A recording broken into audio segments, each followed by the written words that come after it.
pledge allegiance to the flag of the United States of America and to the republic for which it stands, one nation, under God, indivisible, with liberty and justice for all.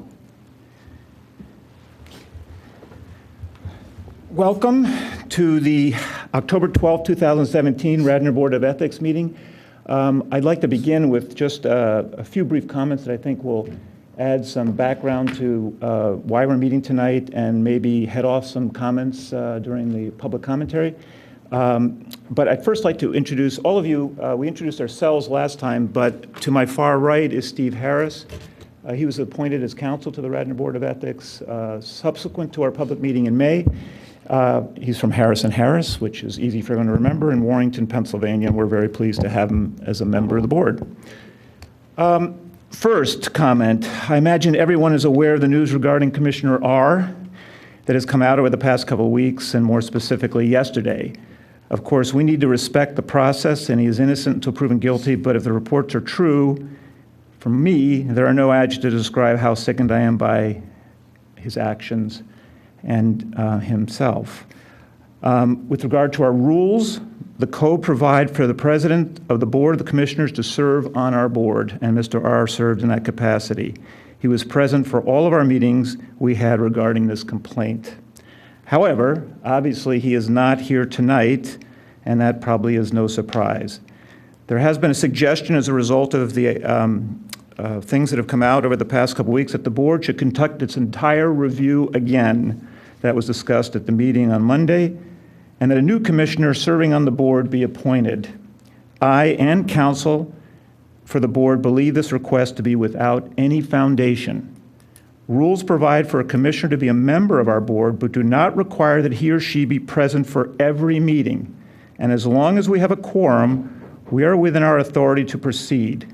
I also believe this request to be disrespectful of our time, a lot of time, and taxpayers' money, and I do not believe doing this again would change the result. Number two, while there is no public comment on the agenda specifically, we certainly will plan to have public comment before any vote is taken. At the moment, I anticipate 3 motions. That will give the opportunity for 3 public comments. Should there for any reason not be a motion and no vote, public comment will be provided for at some point in the meeting. Third, we have been criticized, not just during this process, but during previous complaints, for how we've conducted the proceedings. For better or worse, we operate under a set of rules here. They are also available online. These rules were written and approved by the Board of Commissioners many years ago. I was not part of the drafting of those rules. They were approved by the Board of Commissioners. I won't read them all. They're not that long, but I won't read them all. But I just want to summarize a few key sections so everyone understands why and how we're operating. Section 1.A5, upon receipt of a complaint meeting certain criteria, the Ethics Board shall make such preliminary inquiry as appropriate to determine whether probable cause exists to believe a violation of the Ethics Code has occurred. That is what we have just done. We've conducted a preliminary inquiry. Section B.1, a preliminary inquiry will be terminated or opened as a full investigation within 90 days. I'm happy to discuss at some point, if anyone is interested, why we are well beyond the 90 days. Section B.2, the board will keep information and proceedings relating to the preliminary inquiry confidential. People can debate that if they choose, but that's very specific in the rules and very much limits what we can and can't say this evening. If the preliminary inquiry is closed, the board will notify the complainant and the respondent, period. Those are the rules. Someone chooses not to agree with those rules, that's fine. They're more than welcome to try and draft them. It's been suggested that I try and do that. I have thought, at least until a different time and a different environment in the township, that it wouldn't be a productive use of my time. That brings us to tonight's meeting. Pursuant to complaints filed by Commissioner Booker against Commissioner Schaefer, the Radnor Township Board of Ethics is meeting tonight to determine whether probable cause exists to believe that a violation of the township's ethics code has occurred. In accordance with its rules, the board initiated a series of meetings at which it conducted interviews and reviewed various documents submitted to it, including the initial complaint, a petition to dismiss the complaint filed by Commissioner Schaefer's attorney, an amended complaint filed by Commissioner Booker, and supplemental documents submitted by various witnesses who were interviewed by the board. Commissioner Booker's initial complaint against Commissioner Schaefer was filed on September 26, 2016. It alleged that the commissioner improperly requested a township employee to engage in political activity by requesting Superintendent Carolulo, I'm sorry if I, to attend Springfield Township's National Night Out and appearing at the National Night Out with the superintendent. The board convened on May 2nd, 2017, at which time it accepted the complaint. Commissioners Booker and Schaefer were notified that the board accepted the complaint on May 7th, 2017. The delay between the filing of the complaint and the board accepting the complaint was the result of the failure of the Board of Commissioners to appoint special counsel to advise the board, after it was determined by the Board of Commissioners that Joel Barris, our previous counsel, would not be reappointed to advise us. The Ethics Board wrote the Board of Commissioners 2 letters requesting the special counsel be appointed. We did not receive a response to either letter, and it was not until the board threatened to go ahead with the preliminary inquiry without counsel that the Board of Commissioners acted to appoint counsel for the board. Thereafter, on June 12, 2017, Stephen Harris was appointed. As an addendum, I should add the many months in there, somewhere in that middle ground, I had a double hip replacement, so my mind was focused elsewhere. The board held its first meeting to consider Commissioner Booker's complaint on June 20th, 2017, at which time it interviewed Commissioner Schaefer, police superintendent, the police superintendent, and Commissioner Schaefer's campaign manager. A second meeting was held on July 12th, at which time Township Manager Zinkowski and Commissioner Booker were interviewed. At the conclusion of the second meeting, Commissioner Booker filed an amended complaint against Commissioner Schaefer in which he again alleged Commissioner Schaefer improperly requested a township employee to engage in political activity. He also alleged the improper use of township equipment and staff for the personal convenience of Commissioner Schaefer by directing the Radnor police to participate in a member of her family's promposal. I assume people are familiar with that term. An account alleging that as a commissioner, Commissioner Schaefer failed to conduct herself in a manner above reproach as a commissioner by lying at the August 15, 2016 Board of Commissioners meeting when asked about the circumstances of her attending the Springfield National Night Out. As a result of receiving the amended complaint, the board scheduled a third meeting on July 12, 2017 to consider the amended complaint. At that meeting, the board interviewed Commissioner Schaefer, the police chief, and Township Manager Zinkowski. The board has now completed its preliminary inquiry and will now deliberate and make a decision whether probable cause exists to believe that a violation of the Ethics Code has occurred.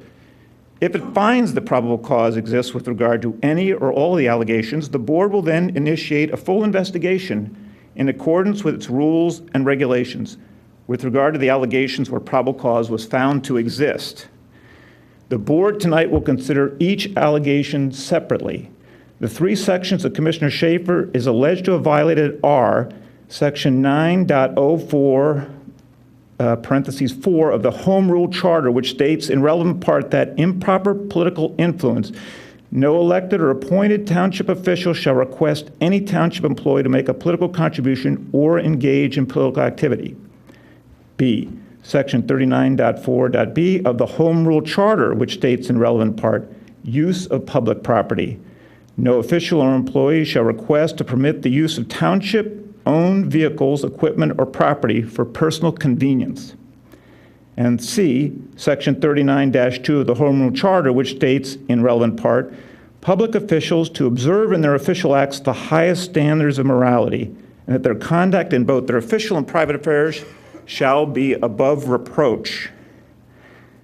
Those are the 3 complaints. With regard to the first allegation of improper political influence, do I have a motion that the board does or does not find that probable cause exists to believe that Commissioner Schaefer improperly requested a township employee to engage in political activity? Martin, thanks. I make a motion that probable cause does not exist as to complaint number 1. Do I have a second? I second. Do I have any board comment? I do, but I defer to other members of the board to see if they have any comment. If not, I'll go first. So with regard to motion number 1, let me reread the Home Rule Charter. Improper political influence. No elected or appointed township official shall request any township employee to make a political contribution or engage in political activity. Springfield Night Out, I don't think, can be referred to as in itself a political event, but Commissioner Schaefer was running for office. And in my view, there's no doubt that her attendance there was for political reasons, and it's clearly an advantage to her or any candidate to have the police chief at his or her side when they are campaigning. So I do feel, I will vote against this motion. I do feel it violated, certainly if not the actual code, the spirit of the code. And I've had my differences with Commissioner Schaefer on substantive issues, but I've always respected her view of how she handled conflicts of interest. In this regard, I think she should have been more sensitive to the issues and been more aware of what she was doing and avoided this even appearance of impropriety. I want to make clear, though, that what I've just said in no way is a criticism of the police chief nor the township manager. Throughout these proceedings, as well as previous proceedings, it's been clear to me that they are in a very difficult situation often, and they deserve our respect. They get it from me, and my sympathy for sometimes the difficult situations that they're in. I recognize that I might be in a minority here, and that's fine. We all have our own opinions. What I would say is, although I've failed that this is a violation of the code, I would not put forward a motion that a further investigation is warranted. We've met for hours. We know as much as we're going to know. There's nothing more to learn. But I would just say that would conclude it for me. But I would say throughout this, it's become obvious that this is not just an isolated issue. Commissioners regularly use or push to use township officials, and in my view, in an inappropriate way. An example is these town hall meetings that often occur conveniently during campaign season. And if I were to recommend something to the board, I would say there should be a freeze on any use of township officials for 6 months prior to election day. And that would just eliminate it unless the same opportunity was clearly made available to the opposing candidate. The exact same opportunity, if not at the same time, at least the same opportunity. And I think that would probably squelch it too. So I apologize for going on long, but that's my view of motion number 1.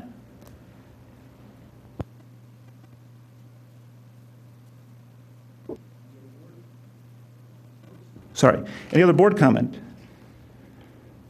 Yeah, thank you, Martin. I'd just like to add that we take these allegations in this entire process extremely seriously.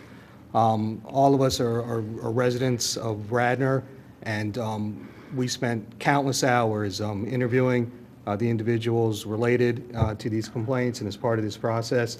And again, I'd just like to stress that we take our discharge of duty here as extremely important. And I personally found no shred of credible evidence supporting the complaint number 1. Anybody else? If no other board comment, I'll open up the public comment. I'd just like to say in advance of public comment, we ask out of respect to others that those who want to speak each limit themselves to no more than 5 minutes. I think that's long enough to make your point. I hope that unlike previous public comment, that public comment tonight can be held in a respectful and calm manner. In my view, it's become unreasonably hostile. And I want to remind people, we're not elected officials. We're not paid. We're not here to be pals of the commissioner and excuse them for any inappropriate behavior, nor are we here to be used for political purposes to hammer them if someone doesn't particularly like one commissioner or another. With regard to the hostility, all of us have felt abused. I note, Mr. Sherry standing in front of me, that he referred to me on in a comment to an article as borderline repulsive. Did I cross the border? I don't know. I find that unacceptable. So I ask, we can all disagree. I have no problem with that. But I do ask that if we disagree, it's done in a respectful and calm manner. Mr. Sherry. You finished, Mr. Heldring? You done? Can I speak now? Dan Sherry Wayne, and with respect to that comment made by Mr. Heldring apparently thinks that my dissatisfaction with him for believing that the Radnor Code is not implicated by a commissioner at a televised meeting calling for a member of the public to be shot is repulsive. I think, conversely, somebody who is the ethics board chairman thinking that the code is not implicated, even when there are multiple affidavits demonstrating that Mr. Nagel said it, videotape evidence of Mr. Nagel saying it, is repugnant. Regardless, let's talk a little bit about background here. Your meeting tonight, even though Phil R., the disgusting criminal pervert Phil R., has been involved in this investigation since day one. Putting aside whether or not you have a quorum, nobody up on this board seems to think that that might impact the public's perception of what you're doing here. The fact that Phil R., by way of how repugnant he is, how repulsive he is, just might taint this investigation. You wanted to go forward. That's your choice. As to how you all feel about the evidence, I confess, I care not a lick. Martin Heldring, Lane Vines, they think it's within the code for a commissioner to call for a member of the public to be shot in a public meeting. I don't care what they think about the evidence or the substantive merits of the complaint. Not a lick. It's the process. Now, Mr. Heldring, in his comments tonight, spoke about how this board threatened the Board of Commissioners that it would move forward without counsel. That's more than a little bit misleading. See, there's a televised meeting where Martin Heldring announced, via that microphone, that very microphone, that this board, this ethics board, voted unanimously, those are Mr. Heldring's words, voted unanimously to proceed without counsel. A week later, at a televised meeting, the disgusting, perverted Phil R. said in a meeting, no such vote occurs. So I have a question. Who's right, Martin Heldring or the disgusting pervert? Did this board vote in a non-public meeting to proceed without counsel?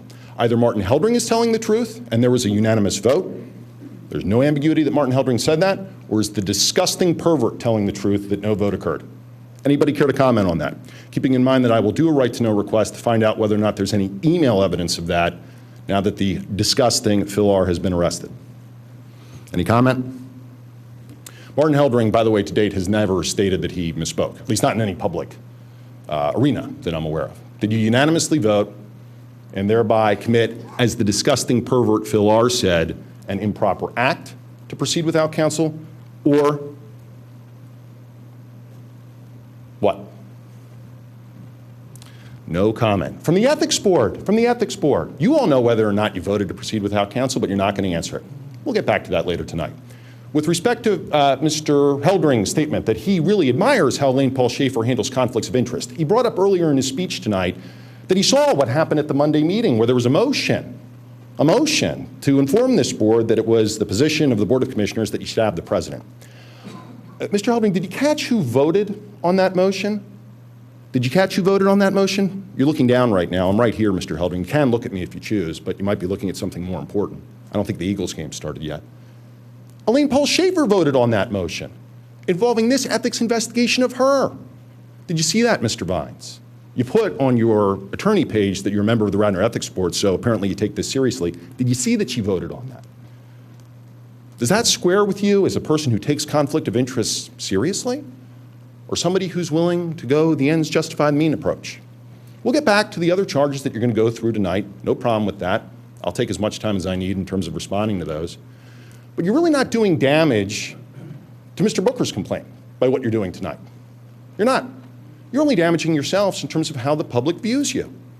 Views you in terms of moving forward, even though you had the disgusting Phil R., as you stated, in this investigation since day one. Moving forward, despite the fact that Elaine Paul Schaefer voted on Monday night, and you saw on an ethics investigation that specifically involves her. You're not harming Mr. Booker. You're only harming the township, and people will see through it, just as they saw through your decision to close the investigation of John Nagel. Remember what happened at the Board of Commissioners meetings that followed it? Teachers came in and students, and the board voted 6-0 to disapprove of John Nagel's comments. You remember that, Mr. Heldring. That's where this public is right now. You're not helping yourself. You're only harming yourself. But apparently, Mr. Vines is saying something much more interesting than I am Absolutely saying more right interesting. now. Your 5 minutes is up, Mr. Sherry. I could have given you a warning, but I was focused on other things, frankly. No, I would recommend that perhaps you focus on the issue at hand. No, Mr. Heldring, Sherry. that you take it seriously. Mr. Sherry. Do you have something you'd like to ask me? Are you done? No. Since you ask, I'm not done. A couple more things, Mr. Heldring, I'd just like to point out, because now that you're interested in engaging me in a dialogue. Were you telling the truth In 30 when you seconds, said could we turn off the mic here, please? His time is up, 30 seconds. 30 seconds. Well, okay, I'll just take 5 seconds and you can fill the rest of the 25 seconds. I'll stand here. Were you telling the truth when you said this board unanimously voted to proceed without an attorney? I'm going to stand here for 25 seconds. Tell the truth, Mr. Heldring. You can't, can you? And you're the chairman of the ethics board. See you in a bit. Oh, Mr. Sherry, I look forward to it. Could I just take one moment? Thank you very much. I'd like to say 2 things, 3 things. One, I had hoped my earlier comments would have resulted in more respectful commentary and in actuality, an apology. Boy, was I dreaming. Let me remind the public or anyone else who wants to speak in that tone to us. You have a right to speak. You don't have a right to expect a response from us. You don't even have a right to expect us to pay attention. And in fact, after 30 seconds of Mr. Sherry's commentary, I did not. So with regard to the last bit, a vote, I will correct the public record in that for everyone here. I did misspeak in an earlier meeting and said there was a vote. In fact, there was no vote. And in fact, at that meeting, one of my colleagues up here immediately corrected me. And subsequently, I've written a note to Mr. Zinkowski, and I think copied Mr. Rice, confirming that there was no vote. So if people want to keep raising it, God bless, there was no vote. I'm sorry. Thank you. Hi, Debbie Singer, 169 South Spring Mill Road, Villanova. I'm new to the township meetings. Sorry about your hips. But I'm very involved in the school board meetings, and I want to get more involved in the township meetings. I'm here to support Elaine Schaefer, but I have to tell you, it is so unsettling to experience the disrespect and contentiousness that happens. So thanks for trying to make it respectful. It happens at the school board meetings too, and it's just uncalled for and it's unproductive. Anyway, I've known Elaine for several years, not on a personal basis, but in a volunteer capacity. I know she's honest and ethical. Everyone who knows her knows she's honest and ethical. When I read about the complaint made against her, it puzzled me. It seemed so petty and punitive. I could only conclude that her accuser's motives were personal, perhaps projecting onto Elaine things he has done or would do, sour grapes, or purely political. Either one or all of the above reasons are not in the best interest of the citizens of Radnor Township and definitely not worthy of a seat on this board.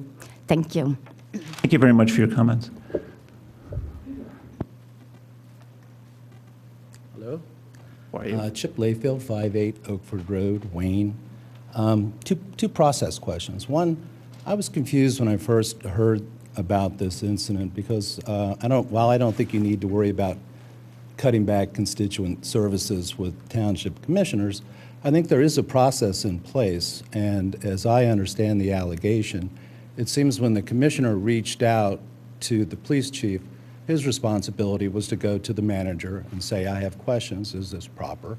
The manager takes it to the solicitor.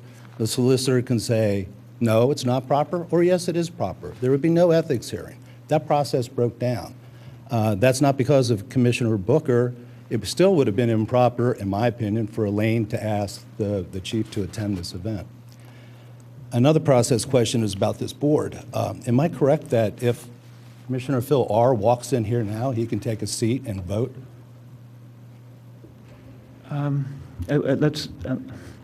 we're dealing with unusual circumstances. Speaking for myself, if that were to happen, I wouldn't serve with Phil R. sitting up here. I think at least one of my colleagues up here would feel the same way, so likely there'd be no meeting. But he's not here, so we're grateful for that. While he's not here, he does serve as the current Democratic president of the Board of Commissioners.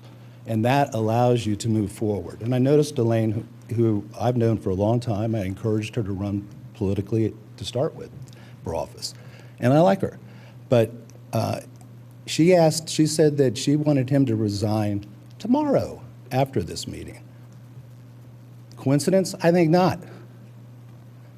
Can't speak to that issue. Okay. I can only say that this meeting was scheduled 2-3 weeks ago, roughly? Quite a while ago, when public notice went out, and long before we had any knowledge of what was going to happen with regard to Commissioner R. or the proceedings of Monday or any of that. So we've not been a party to any of those discussions. But you can understand how citizens would feel that this board lacks moral certainty, since Phil R. has been involved through all the process, and he can walk through this door right now and cast a vote. So it's problematic. I wish you'd stayed this until a new president had been picked, in my opinion. Thank you.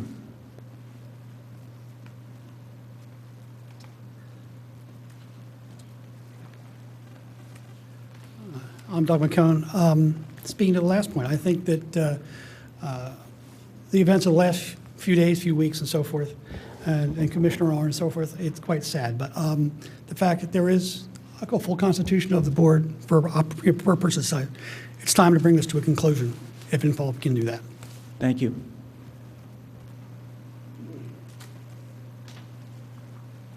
Any other public comment? Seeing none, all in favor of the motion, and the motion, who did you, who put it, if we could just reread it so that everyone's clear on it? Yeah, I made the motion to dismiss for finding of no probable cause. Okay, all in favor? Aye. Aye. Anyone opposed? Motion passes 3-1. On to the next. The next motion is regarding Section 39, sorry, the next issue is regarding Section 39.4.b of the Home Rule Charter, which states in relevant part, use of public property. No official or employee shall request to permit the use of township-owned vehicles, equipment, or property for personal convenience. With regard to the second allegation of improperly requesting or permitting the use of township vehicles, do I have a motion that there exists or does not exist probable cause? I move that probable cause does not exist. I second that. Do I have any board comment on this? I would just say that I'm in favor of this motion. I find that this service, promposal service, is available to members of the public if they choose to ask. The police view it as a community outreach effort. I found that compelling, and certainly the commissioner went through the proper channels. So I find no foundation for this at all, and will vote in favor of the motion. If there's no other board comment, public comment with my same previous comments, which I shall not repeat, but I hope for better results. Dan Sherry, Wayne. So, just in response to Lamar Layfield's very interesting comments, Martin Heldring states that if Phil R. were to walk through those doors right now, he and at least one other member of this board stepping down, and then there wouldn't be a board. So just to be clear, Martin Heldring's mind, the fact that the disgusting, perverse Phil R. was involved in this investigation, no problem. Oh, but if he shows up tonight, problem. You can try to square that inconsistency with members of the public, Mr. Heldring, just like you can square the issue of making a public statement that the board unanimously voted to proceed without a solicitor. And then you, behind the scenes, what, quietly corrected the record? That somehow is consistent with a appropriate, responsible, ethical ethics chairman. I personally find that is disingenuous and deceitful and completely undeserving of public trust. Now, getting back to a couple other comments made by Mr. Layfield. Yeah, the Phil R. involvement in this and the fact that he does have the ability to vote, okay? You have the ability, again, to prevent that. Mr. Heldring gave no statement whatsoever tonight that this board is operating under time constraints in terms of having this meeting now. But to Mr. Heldring's point that this was scheduled weeks ago, Mr. Heldring thought that that was a knockdown argument by him. It was scheduled weeks ago. And you know who knew that last night? Because it was scheduled weeks ago? Elaine Paul Schaefer. And yet, what did she do at that press conference? By the way, at the press conference, I thought the township manager's comments were outstanding, as well as those of our fine police superintendent. What did Elaine Paul Schaefer do? With the knowledge, because it was weeks ago, that the ethics board hearing involving her was tonight, she gave the disgusting, perverse Phil R. 2 days to step down before committing to take any action against him. You think that inures to Elaine Paul Schaefer's credit, Mr. Heldring? Why would anybody who is saying, I'm not up 5 minutes yet, you don't have to look at your watch yet, Mr. Heldring. You can look down, you don't have to look at your watch. I won't trespass on anybody else's time. Why would anybody think that it would be appropriate for the disgusting, perverse Phil R. to remain on for 2 more days? You said it yourself tonight, Mr. Heldring. He walks through that door, you're walking off that board. Elaine Paul Schaefer, 2 days. An ethical person, just like John Nagel's an ethical person when he calls for people to be shot. Just like Bill Spengler, sentenced today, he's ethical too. Close that investigation. Just like Jim Higgins, with allegations of trespassing and harassment, he's ethical too. Here's the thing, Mr. Heldring. Whenever you open your mouth, you just create more fodder. See you in a bit. Any other public comment? Chip? Yep. Chip Layfield again. Again, the process is exactly the same as the last time. I really hope that there's an administrative review of this, because it seems when, I don't know a lot about this because a right to know was filed and it hasn't come forward. So I just know the barest outlines. But when the request went to the police for Elaine's son to have a police car pick him up for a promposal, that should have gone, I believe, to the manager, to the solicitor, at which point it could have been determined whether it's within the keeping of our town charter or not. And it never would have come to this board if that process was in place. So I seriously hope there's an administrative review, because it's not just the commissioners. The commissioners are always doing nonsense, but the administration is there as a safety valve. They have the solicitor who can say whether it's in the charter or not. The second thing is, while you say this is common and customary, I believe if I called 911 and asked for a police car to come over to take my son or my daughter out looking for a date, I would be, probably charged for nuisance or crank calls or something. I don't believe it's common. I don't believe it's customary. I, in fact, think it's very weird and very troubling that a public official thinks that that's okay. Thank you. Thanks, Mr. Layfield. Just 2 quick comments. I started where you were and ended up in a different place. With regard to the process, I remind everybody that because of our confidentiality requirements, there's a limit to what we can say in terms of what we actually heard. But in terms of that process that was followed between issue number 1 and issue number 2, there was a difference, which is why I ended up in 2 different places. Other public comment? No, seeing none. Shall we reread that motion just to make sure everyone's clear on it? Is it your motion? I forget. Apologies. So as to the second allegation, second count, the motion is that probable cause does not exist. All in favor of that motion? Aye? Aye. Aye. Anyone opposed? Obviously not. It passes unanimously 4-0.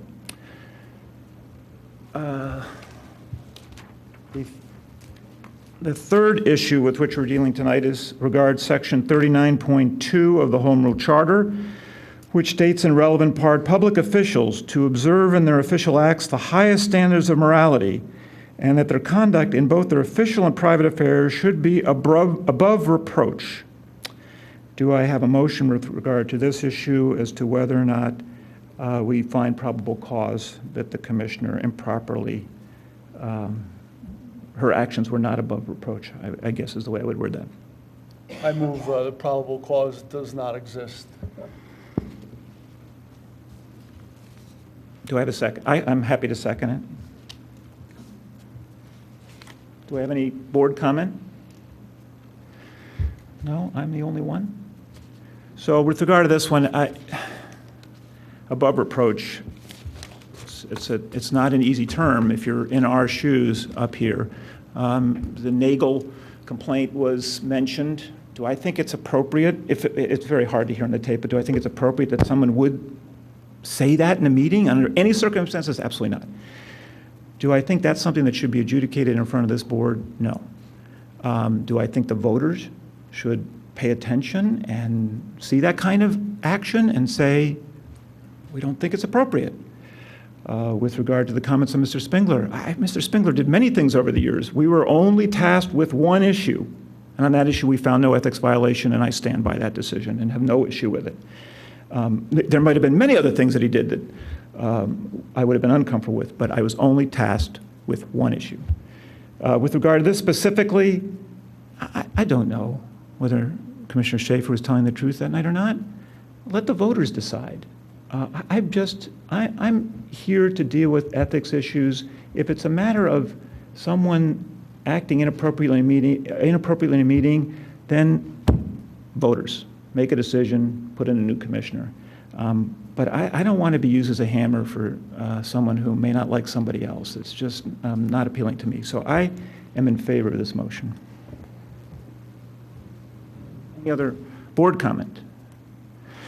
Seeing none, Mr. Sherry. I have, if you're going to raise the voting issue, I have a little note for you here that says there was no vote. So if you it's just to save some time and angst. Are you standing? Would you like some time? Would you like some more of my time? No, No, it's okay. No, please go ahead. I've got lots to do. Honestly, Mr. Heldring, I'm not sure if you know why you're here. You seem absolutely befuddled at the idea that the ethics board was reviewing whether or not somebody's acting above reproach. I believe your comment was, I'm paraphrasing, I don't want to be doing that. Well, why would I be doing that? Like you're what, the design review board? This is the ethics board. You're supposed to be determining whether people are acting above reproach and passing that information up to the Board of Commissioners. Yeah, it's no surprise whatsoever that you wouldn't find Elaine Paul Schaefer doing anything that would be in violation of acting above reproach when, after all, John Nagel was accused of saying that I should be shot in a public meeting. And you're right, the videotape, that is just a little bit unclear. That's why I had 3 affidavits when I came to that hearing from Commissioner Booker, who testified under the penalty of perjury that Nagel said it, Sarah Pilling, who testified under the penalty of perjury that Nagel said it, and of course, my eyewitness testimony. Oh, also Leslie Morgan was at the meeting as well. You'll remember that, Commissioner Heldring. She said that she heard it and she ducked for cover, which you can see on the videotape, but still no probable cause. Accordingly, there's no question that if you're going to use that precedent, you'll find no probable cause here. But this is the ethics board. And as a result, you're tasked at determining whether or not somebody's acting above reproach. And the stammering response of, well, you can take that up at the voting booth, it kind of negates the reason to have an ethics board. Why have investigations if it's take it up at the polls? That's your approach, Mr. Heldring, as the chairman of the ethics board. Really, rather than writing something down like, there was no vote, how about you write down instead, why am I here, question mark. I don't know what I'm doing, period. I agree Phil R. is a disgusting pervert, and I wouldn't serve on this board if he walked through the door, but for some reason, I think the investigation that Mr. R. is inextricably intertwined in can go forward.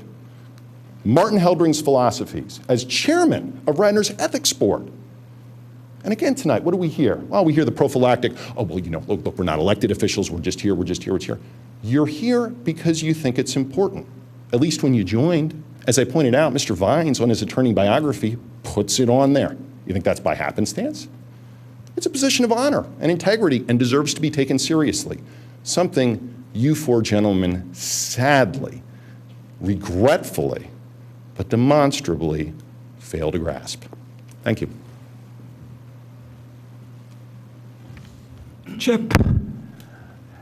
You should sit there. I promise. But no, that's okay. You might as well sit in Again, the it is a front. process question. Yeah. I go back a few years, and I can remember, let's see, before your board was formed, there were, let's see, there was Dave Cannon had an ethics hearing. Jim Marks had an ethics hearing, Jim Pierce had an ethics hearing, and I was aware of those. And one of the things that happened at all of those is the evidence went to the Board of Commissioners. And I think one of the reasons that this board is viewed as being rogue is that the evidence doesn't get to the Board of Commissioners. It stops here. And that turns out to be that not one Republican on the Board of Commissioners gets to see the evidence brought forward in the complaints. I think that's wrong, and I would encourage this board to send this evidence to the Board of Commissioners as our representatives so they know what the facts are. Thank you. Yeah, let me, Chip, with regard to that point, let me just remind you the constraints that we operate under and those rules. Preliminary inquiry to be conducted without testimony and confidentially. So, again, if anyone wants to take a moment to read these rules on the internet, and you'll quickly conclude that they're not particularly well written, but some parts of them are very clear, and that we view unanimously, including the advice of counsel, as being clear as to how we should handle it. I would encourage anyone who feels differently, take a stab at rewriting, or guess what? Submit your resume to the Board of Commissioners and serve up here with us, because I've got 2 new members who are shell-shocked, wondering what the heck they got themselves into.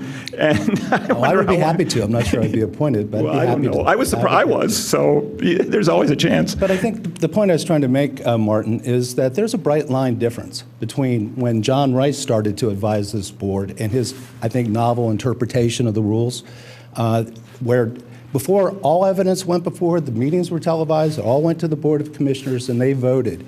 Now that doesn't happen with Mr. Rice's opinion, and he guided this board from the very beginning with a set of rules that he happened to find going back to 1999 or something, as I recall. At any rate, I don't think it's, I think it hurts the credibility of your board to hold this information away. As a Democrat, I feel to hold it away from the Republicans on the board, it looks biased, it looks bad. Thanks. I would just clarify that voting not to forward on the recommendations to the board, it's not a partisan issue. It is both the Republican and Democrat, all members of the board who would not see this in your hypothetical example. And I think one thing that we're sensitive to, again, let me repeat, these were the rules that were given to us, and I wasn't here for some of those previous ethics complaints, so we're operating on what we gave. We didn't draft them, we didn't write them. We've thought about trying to rewrite them, but we just didn't think it'd be productive. But some of the things we've dealt with here is, and why we're meeting, this complaint's over a year old, and we're chartered to be fair and objective to both the complainant and the respondent. And to have a complaint outstanding for over a year doesn't seem reasonable to me. Chip, there was one other comment I was going to reply to, and I'll work on that. All right, thank you. Yeah, hi, Matt Marshall, 228 Walnut Avenue, Wayne. Was really on the fence about coming tonight, but I did want to say a few things. You know, I think I've been in the township now for 52 years. I think my dad purchased his home in '59, so we're going on about 6 decades. He was a very reputable attorney in Philadelphia. He's actually taught a lot of the attorneys probably in this room, in this township. The one thing that he did always impart to his children was there are absolutely black and white matters when it comes to the law. And I'm clear that Elaine is probably facing a lot of political backlash this week, particularly with the news. And I did not get here for the first 3 motions, but I did watch some of the first on TV. I think the biggest issue I have, and I think the reason why Radnor is particularly changing right now, is that it's never been as political as it is. And I think, some of the failings of the Board of Commissioners have been so apparent to the residents and to the voters for so long. It's now, I think we're hitting a time when Radnor's reputation as a community has been completely obliterated. And I'm not just talking about us who pay taxes, but if anyone saw today, Moody's has ranked Philadelphia as potentially the 3rd community city in the country that may have a chance of getting Amazon's next headquarters. The people who I live next to are the people who potentially could make, that happen, or potentially could go work for a company like that. We have become essentially a community that is so dysfunctional that once you start winding the clock and you see, some of these broader issues getting exposed to, to the United States and internationally, I guess by now, these have far-reaching effects. And, I've raised my kids here. My father raised me here. It's really starting to make me wonder whether Radnor is the community there, that I came from. And I think part of it, and I'll just get back to Elaine, is the fact that you can't have a meeting Monday night where you are essentially a defendant in an ethics case and not recuse yourself from a vote. I mean, I sat on the Planning Commission for 8 years. My brother came up before us as an applicant. I wasn't voting. That's black and white. That's what the law tells you. And I think that becomes the greatest concern for me about what's happening in the township.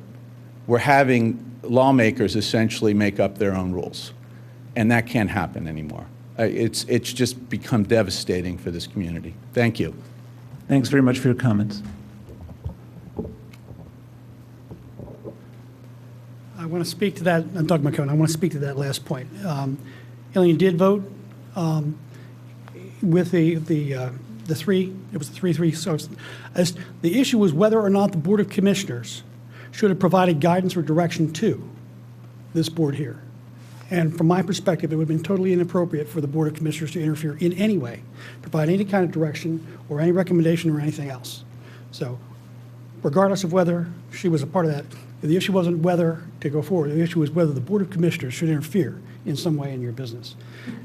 To me, that would have been utterly inappropriate. So I think she did the right thing. Thank you. Excuse me. Any other public comment? Mr. Chairman, Yes. if I may, just to add to that, to Yeah. Matt's thing, we were notified by Moody's today that we are able to maintain our bond rating, Yeah. and we are one step away from the highest rating by Moody's. So that's a credit to the township. So just to end on a positive note there. Thank you for that positive note. I think we need to still vote on motion number 3. So whose motion was it? If we could just repeat it for everyone's benefit?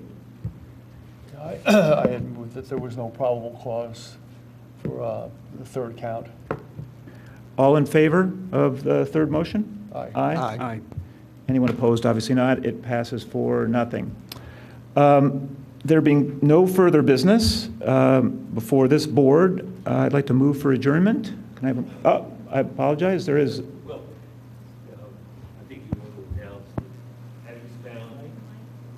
I think you ought to announce that having found no probable cause exists with regard to any of the allegations, that the investigation is terminated. That's correct. Our rules, thank you, Mr. Harris. So the rules require us, once we've found no probable cause, to close the preliminary inquiry and not proceed with investigation, and to quickly or within a reasonable time frame notify both the complainant and the respondent, which we will do.